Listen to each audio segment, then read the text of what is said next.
Pagi, saya Ari Ginanjar, penyintas COVID-19.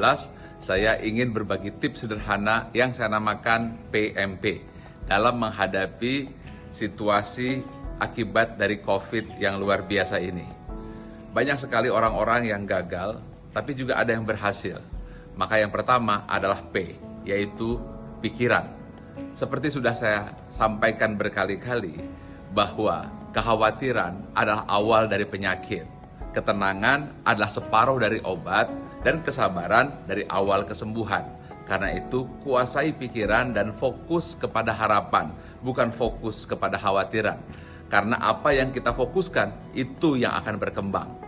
Yang kedua adalah makanan. Makanan adalah energi, karena ia adalah nutrisi yang bisa menggerakkan organ tubuh kita.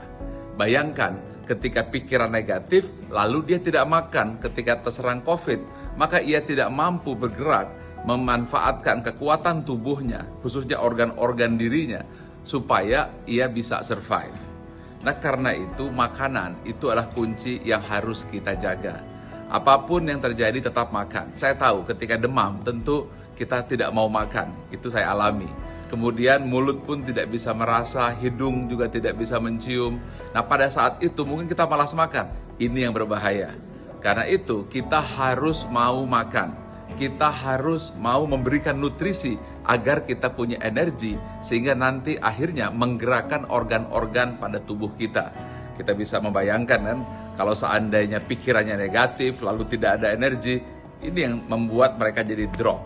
Nah, yang ketiga, yang penting adalah P, pernapasan. Ketika kita terkena COVID, kita akan tersengal-sengal. Mengapa? Karena paru-paru kita terjadi inflamasi atau peradangan. Dan ketika di ronsen, itu yang putih-putih itu.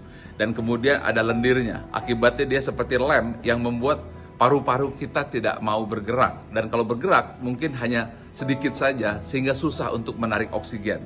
Nah, karena itu kuncinya adalah Anda harus melakukan PRON, yaitu Anda tengkurap, dan ketika tidur tengkurap, maka Anda menggunakan bantal di sini, dan pada saat itu akan memudahkan untuk mengalirkan oksigen yang membuat Anda bisa bernapas kembali. Silakan Anda cari di YouTube apa yang disebut PRON itu. Nah, di situ dijelaskan. Nah, apabila kita sudah mampu menguasai 3 hal, yaitu pertama pikiran, yang kedua makanan, yang ketiga pernapasan, insya Allah kita bisa survive.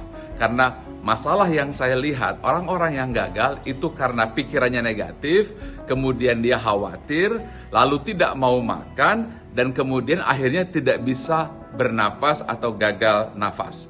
Karena itu, yang harus kita lakukan adalah pertama, pikiran positif, fokus kepada harapan. Makanan dijaga, pelihara nutrisi agar punya energi. Dan yang ketiga adalah jaga pernapasan kita.